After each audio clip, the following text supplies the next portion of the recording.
ఇప్పుడు ఇక్కడికి అదేవిధంగా మరి వచ్చేటప్పటికి సుప్రీంకోర్టు కూడా గతంలో తీర్పు ఇవ్వనే ఇచ్చింది కదా, 50% దాటవద్దని. మరి అదే 50% సంబంధించి దాటవద్దని చెప్పిన మాటలే మరి అటు హైకోర్టులో కానీ సుప్రీంకోర్టులో కానీ ఎందుకని ఆ యొక్క రిజర్వేషన్లు అమలు కాలేదనేది మన ప్రధాన చర్చ అంశం.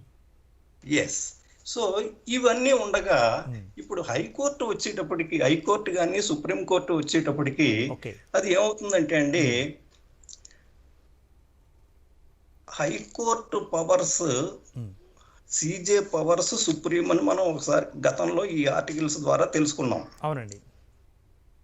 సో ఇక్కడికి వచ్చేటప్పటికి ఏమవుతుందంటే అండి, um, the constitution um, separately deals with the judicial services of the state. So article 145 um, rule making power has been vested with the hands of the High Court and Supreme Court, um, CJ. Um, Okay. Um, So Article 156 deals with officers and expense of the High Court and Supreme Court. So ఇక్కడ ఏమవుతుందంటే అండి, Z CJ ఆ హైకోర్టుని కానీ సుప్రీంకోర్టుని కానీ run చేయటానికి తనకు ఉన్నటువంటి అధికారాలని తీసుకుని ఉమ్, అడ్మినిస్ట్రేషన్ ఆఫ్ జస్టిస్ కోసమని అతను అన్ని కంఫర్ట్స్ ఏర్పాటు చేసుకోవచ్చు. ఉమ్, ఆ సందర్భంగా ఉమ్, ఆ ఆర్టికల్ 146 ప్రకారంగా ఉమ్, ఒక 3 కండిషన్స్ సీజే గారు అబ్జర్వ్ చేయాల్సి ఉంటుందండి. Okay. So appointment and conditions of services. Um, so appoint చేసుకునేటప్పుడు వాళ్ళకి conditions of services light down చేయాల్సి ఉంటుంది. ఉమ్, సో అది ఆయనకు తోచిన విధము అని అంటే ఈ హైకోర్టు కానీ సుప్రీంకోర్టు కానీ అడ్మినిస్ట్రేషన్ జరగటానికి వీలుగా తయారు చేసుకుంటారు. ఉమ్, రైట్. అందులో ఒక మంచి ప్రావిజన్ ఒకటి ఏంటంటే అండి, provision for any law made by the parliament. So వాళ్ళ రిక్రూట్మెంట్ రూల్స్ తయారు చేసుకునేటప్పుడు ఉమ్, హైకోర్టు కానీ సుప్రీంకోర్టు కానీ they have to create a provision which is available to other departments which was made by the parliament. So ఇది చాలా important issue అండి. అవునండి. So parliament ఏ rules అయితే తయారు చేసిందో ఉమ్, ఆ రూల్స్ రిక్రూట్మెంట్ జనరల్ రూల్స్ కింద కానీ స్పెషల్ రూల్స్ కింద కానీ హైకోర్టు అపాయింట్మెంట్స్ లో పెట్టుకోవాలని దీని అర్థం. ఉమ్. అంటే దెన్ ఇప్పుడు ఆ రకంగా ఏమన్నా మరి పార్లమెంట్ నుంచి ఏమైనా బిల్స్ వచ్చాయండి గతంలో ఏమన్నా? ఎన్నో వచ్చాయి. ఉమ్, ఇప్పుడు ఈ ఆర్టికల్ 146 లో ఏం చెప్తుంది, ఉమ్, అపాయింట్మెంట్ కి కండిషన్స్ ఆఫ్ సర్వీస్ కి రూల్స్ సీజే తయారు చేసుకోవచ్చు. సో తయారు చేసుకునేటప్పుడు పార్లమెంట్ కానీ లెజిస్లేచర్ కానీ తయారు చేసినటువంటి ప్రావిజన్స్ ఏవైతే ఉన్నాయో అవి ఇన్కార్పొరేట్ చేసుకోండి. ఉమ్, ఆ provisions in the matter of appointment ఏంటంటే article 15(4) and article 16(4). Um, then so next point, approval by the president or governor of the state. అవి ఏమిటంటే అండి, స్టేట్ లో అయితే గవర్నరు, సెంట్రల్ లో అయితే ప్రెసిడెంట్ ఆఫ్ ఇండియా అప్రూవ్ చేస్తారు. ఓకే. అయితే ఏంటంటే కన్సల్టెన్సీ అథారిటీ అంతా కూడా సీజే గారి చేతిలోనే ఉంటుంది. సో ఈ రూల్స్ ప్రిపేర్ చేసేటప్పుడు ఎలా ఉంటుందంటే అండి, ఆర్టికల్ 309 ఉంది. సో ఆర్టికల్ 309 గవర్నర్ని ఎంపవర్ చేస్తుంది రిక్రూట్మెంట్ రూల్స్ తయారు చేసుకోమని. ఓకే. ఆ రిక్రూట్మెంట్ రూల్స్ తయారు చేసేటప్పుడు ఆయన చేసే పనులు ఏమిటాయి అంటే, ఆ rules name of the service ఒకటి ఉంటుంది, అందులో కాన్స్టిట్యూషన్ ఆఫ్ ది రూల్ అని ఒకటి ఉంటుంది అనమాట. ఓకే. సో ఆర్టికల్ 309 లో చేసేటప్పుడు అందులో చెప్పేటప్పుడు మంచి ఒక ఐటమ్ ఏంటంటే method of recruitment. Method of recruitment ఏమిటంటే అది ఒకే ఒక సోర్స్ నుంచి కాదు, 2-3 సోర్సుల నుంచి ఆ రిక్రూట్మెంట్ ఫిలప్ చేస్తారనమాట. అది ఏమిటంటే డైరెక్ట్ రిక్రూట్మెంట్ నుంచి, రిక్రూట్మెంట్ బై ట్రాన్స్ఫర్ నుంచి, రిక్రూట్మెంట్ బై ప్రమోషన్ నుంచి తీసుకుంటారు. సో ఈ వేకెన్సీస్ అన్నీ కూడా వీళ్ళ ముగ్గురు సోర్సెస్, ఇవి సోర్సెస్ అన్నమాట. ఈ సోర్సెస్ నుంచి పంచుతారనమాట అండి. అదే మాదిరి రూల్ ఆఫ్ రిజర్వేషన్ అంటే మనకి జనరల్ రూల్స్ లో ఆల్రెడీ గవర్నర్ ఆర్ పార్లమెంట్ తయారు చేసి ఉంది. సర్వీస్ రూల్స్ అంటారు దాన్ని. అవునండి. ఈ rule of reservation in consonance with article 15(4) and 16(4). So rule of reservation follow అవ్వమని స్పెసిఫిక్ గా చెప్తుంది అనమాట. ఓకే. ఈ రూల్ ఆఫ్ రిజర్వేషన్ ఫాలో అయ్యేటప్పుడు సైకిలిక్ ఆర్డర్ కూడా చెప్తుంది. That is under article 309. So ఇక్కడ చెప్పొచ్చేది ఏంటంటే అండి, మెథడ్ ఆఫ్ అపాయింట్మెంట్ ఉంటుంది, రూల్ ఆఫ్ రిజర్వేషన్ ఉంటుంది, రిక్రూట్మెంట్ ఎగ్జామినేషన్ కండక్ట్ చేయమని చెప్తుంది. సో రిక్రూట్మెంట్ ఎగ్జామినేషన్ కండక్ట్ చేసి, కాంపిటేటివ్ ఎగ్జామినేషన్ కండక్ట్ చేసి, మినిమం క్వాలిఫైయింగ్ మార్క్స్ ప్రిస్క్రైబ్ చేసి, ఈ మినిమం క్వాలిఫైయింగ్ మార్క్స్ కూడా ఓపెన్ కాంపిటీషన్కి 40 మార్కులు అయితే, బీసీస్కి 35 మార్క్స్, ఎస్సీస్కి 30 మార్క్స్ ప్రిస్క్రైబ్ చేయమని ఆ మెథడ్ ఆ రిక్రూట్మెంట్ ఎగ్జామినేషన్ లోనే చెప్తారన్నమాట. ఓకే.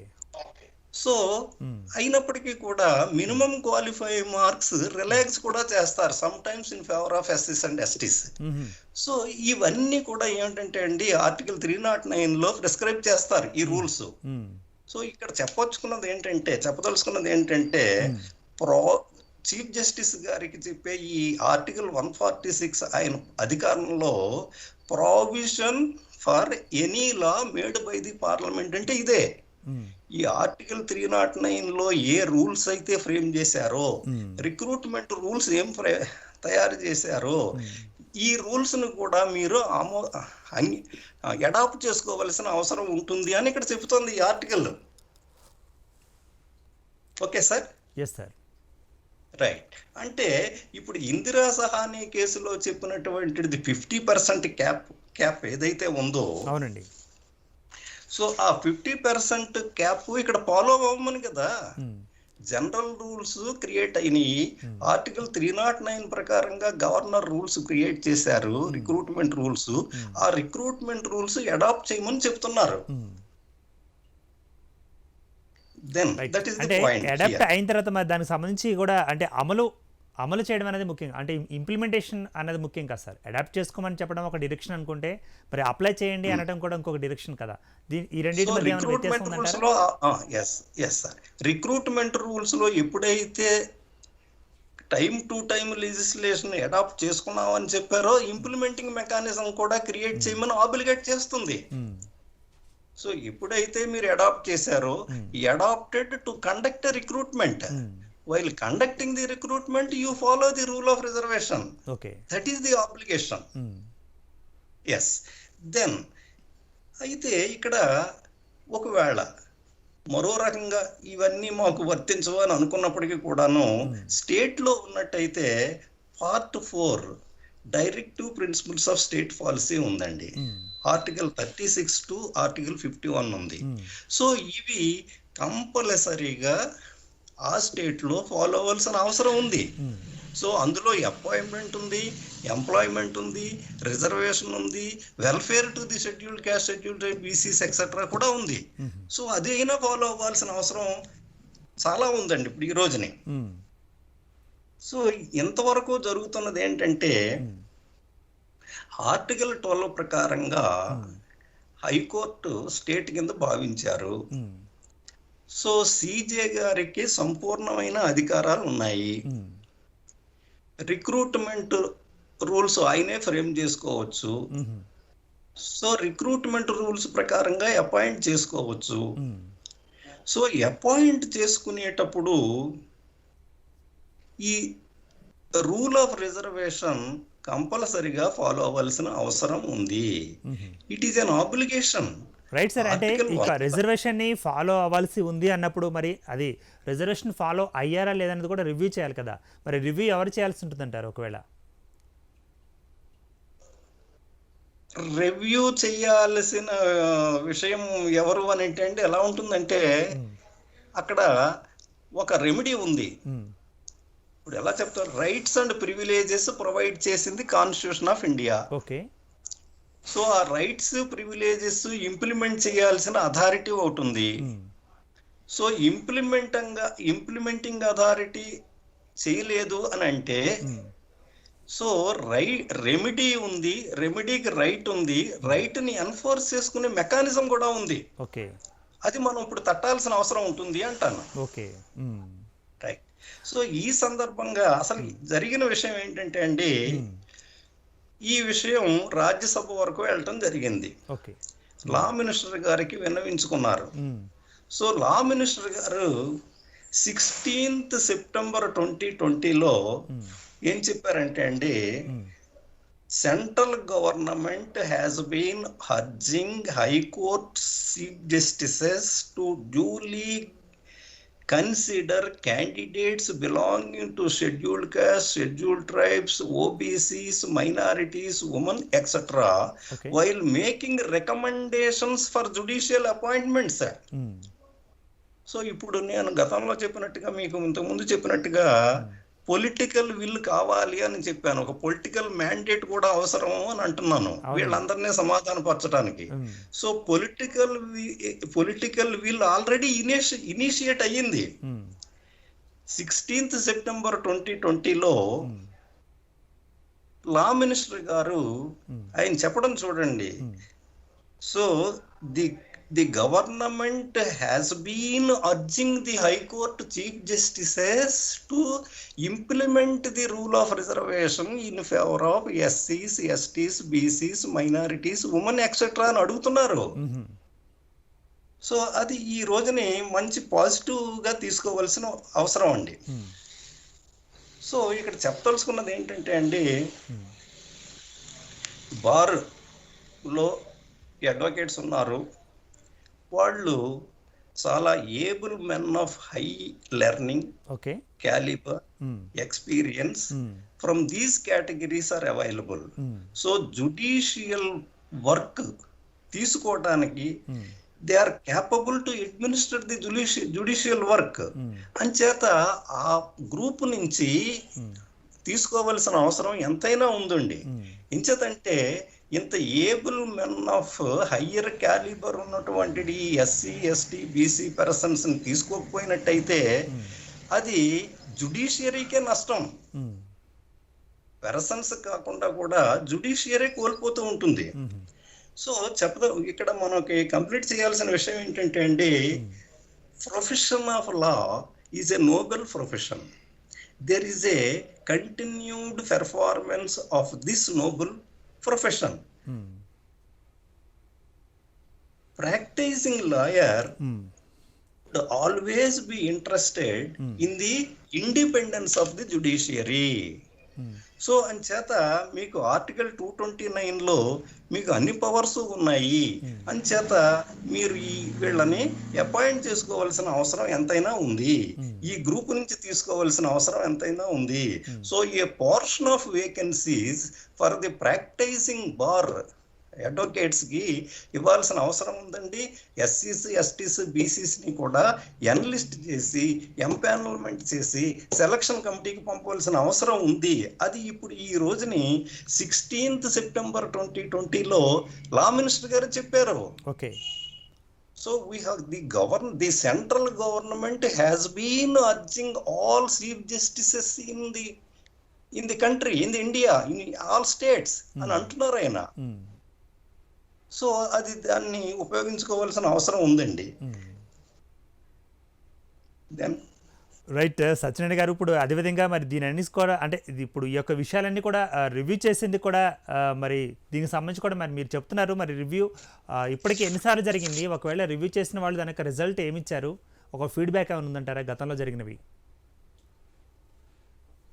గతంలో ఉన్న ఫీడ్బ్యాక్ ఏంటంటే అండి, reservation is not applicable, only merit, ability, character, antecedents ఇవే చూస్తున్నాము అని అన్నారండి. అంటే ఆల్రెడీ మరి సుప్రీంకోర్టు గతంలో కూడా 50% రిజర్వేషన్లు దాటవద్దు అంటూ కూడా చెప్పింది కదా. ఎస్, 50% దాటకూడదు అనేది వేరే ఇంప్లిమెంటెడ్, అసలు ఇంప్లిమెంటే కాలేదు. ఓకే.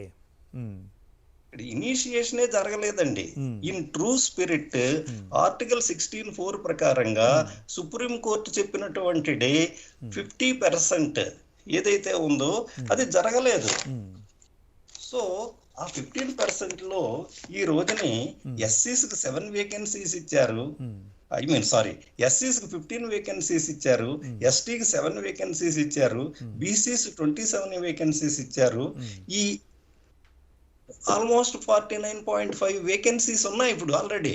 ఓకే. సో ఉమ్, అది వాళ్ళకి వాళ్ళ షేర్ వాళ్ళకి ఇవ్వాల్సిన అవసరం ఉందండి. ఉమ్.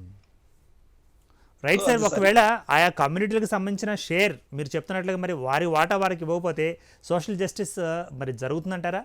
సోషల్ జస్టిస్ డినై అయినట్టే లెక్క. ఓకే. ఉమ్, ఒకవేళ నిజంగా వాళ్ళకి ఇవ్వాల్సిన వేకెన్సీస్ వాళ్ళకి ఇవ్వకపోయినట్టయితే ఉమ్. సోషల్ జస్టిస్ డినై అయినట్టుగానే తీసుకోవాల్సి రైట్. వస్తుందండి. దానికి బాధ్యత ఎవరు తీసుకోవాలంటారు? మరి బాధ్యత ఎవరు వహించాల్సింది ఉంటారు దానికి సంబంధించి? దానికి బాధ్యత కోర్టేనండి, కోర్టే వహిస్తుంది. ఉమ్, సిజే గారు ఈ రోజుని లా మినిస్టర్ గారు చెప్పినటువంటి ఆ పాయింట్ని వారు అనుమతిస్తారు, ఆచరిస్తారు అని నేను అనుకుంటున్నాను. ఉమ్, సో ఈ రోజుని రైట్.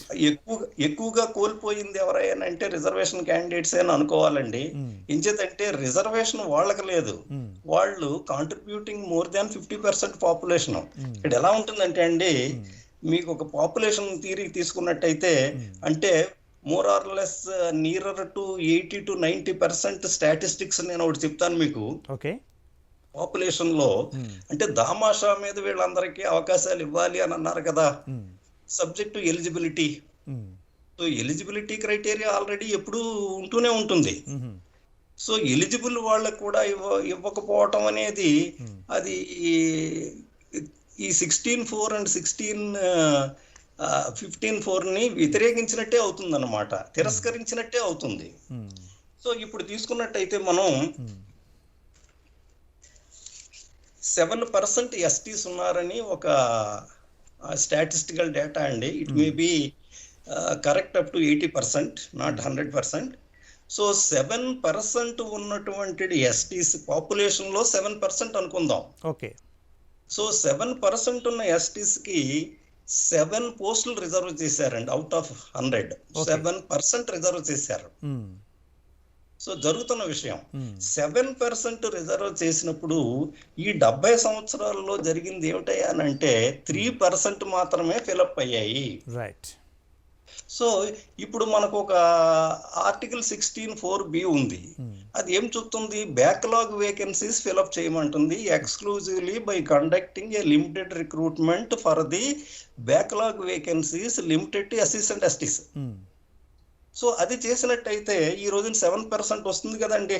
ఉమ్, అలాగే మనం ఎస్సీస్ని తీసుకున్నట్టయితే పాపులేషన్లో మనకున్న టోటల్ పాపులేషన్లో 18% అని ఒక రీడింగ్ ఉంది, ఒక స్టాటిస్టికల్ డేటా ఉంది. ఉమ్, సో 18% ఉన్న పాపులేషన్కి 15% వేకెన్సీస్ అపార్షన్ చేశారు. ఉమ్, అయితే ఇంతకాలంలోనూ జరిగింది ఏమిటంటే 8% మాత్రమే ఫిలప్ చేశారండి. ఉమ్, సో మిగతా వేకెన్సీస్ అన్ని ఈ రోజుకి కూడా అన్ఫిల్డ్గా ఉన్నాయని భావించాల్సి వస్తుంది. ఉమ్, అదే మాదిరి బీసీస్ ఓబీసీస్ తీసుకున్నట్టయితే మీకు ఆనాడు 1992లో ఇందిరా సహాని కేసు వచ్చిన రోజుల్లో ఆ డేటా తీసుకున్నారండి. ఉమ్, ఆ రోజున బీసీ పాపులేషను 52% కింద తీసుకున్నారు. ఉమ్, సో 52% ఉన్నటువంటి టోటల్ పాపులేషన్లో ఉన్న బీసీ గ్రూప్స్కి 27 పోస్టులు ఇచ్చారు. Um, 27% of the post apportion out of 100. Okay. So ఇది మనం తీసుకుంటూ వెళ్ళినట్టయితే ఈ రోజుకి కూడా 7% ఫిలప్ అయిందండి. ఉమ్, అంటే 20% వేకెన్సీలు బ్యాక్లాగ్ గానే ఉండిపోయినాయి. రైట్. మరి వాటి పరిస్థితి ఏంటంటారు ఇక ఓపెన్ చివరిగా? చేశారు, రిజర్వేషన్ పెట్టారు, బట్ నాట్ ఫిల్లింగ్ అనేది ఇక్కడ అర్థం అవుతుంది కదా. ఓకే. అదే మాదిరి మైనారిటీస్ ని తీసుకుందామండి. ఉమ్, మైనారిటీస్ వెల్ఫేర్ వెరీ ఇంపార్టెంట్. ఇక్కడ 8% వాళ్ళు పాపులేషన్ లో ఉన్నారు. ఉమ్, సో 8% పాపులేషన్ లో ఉన్న మైనారిటీస్కి ఈ రోజు వరకు వాళ్ళ పర్సంటేజ్ ఆఫ్ ఫీల్డ్ వేకెన్సీస్ 1% అండి. Um, right. ఇకపోతే ఇంకా అదర్స్ ఉన్నారు. Hmm. అంటే 7% అవుట్ ఆఫ్ టోటల్ పాపులేషన్లో 7% ఎస్టీస్, 18% ఎస్సీస్, 52% బీసీస్, 8% మైనారిటీస్. ఇవన్నీ పోతే మిగతా వాళ్ళు ఎవరయ్యా అనంటే 85% మాత్రమే అదర్స్ ఉన్నారు. ఓకే. సో ఈ 85% అదర్స్ను ఎన్ని వేకెన్సీలు ఆక్యుపై చేశారు అని అంటే 80% ఆక్యుపై చేశారండి. ఓకే. సో రిజర్వేషన్ అనేది ఎవరికి ఉంది ఇక్కడ? రిజర్వేషన్ అనేది ఎవరికి ఉంది? 15% ఉన్న పాపులేషన్ కి 80% వేకెన్సీస్ అపార్షన్ చేశారు. సో 85% ఉన్నటువంటి పాపులేషన్ కి ఎంతండి? 50% క్యాప్, 49.5% ఓన్లీ. సో ఇది ఈ విజ్ఞులందరూ గమనించాల్సిన అవసరం ఉందండి. రైట్ అండి సత్యనారాయణ గారు, thank you very much for coming. Thank you very much. మరి మొత్తానికి ఎస్సీ ఎస్టీ ఓబీసీలకు ఇచ్చే రిజర్వేషన్లు అనేవి 50% దాటదంటూ కూడా మరి సుప్రీంకోర్టు గతంలో కూడా క్యాప్ విధించడం జరిగింది. అయితే దానికి అనుగుణంగా మరి హైకోర్టులో కానీ సుప్రీంకోర్టులో కానీ సో ఎందుకని రిజర్వేషన్లు అమలు కావట్లేదు, దీని గల కారణాలు ఏంటి అన్న విషయం మీద senior advocate for AP and TS Pampana Satyanarayana గారు తన యొక్క అభిప్రాయాలను వ్యక్తం చేయడం జరిగింది. ఇది ఇవాల్టి స్పెషల్ డిస్కషన్. మరో డిస్కషన్ మళ్ళీ కలుద్దాం. అంటే దెన్ కీప్ వాచింగ్ మస్టర్కే TV. If you like this video, please like it, share it, and for more videos, please subscribe to our channel.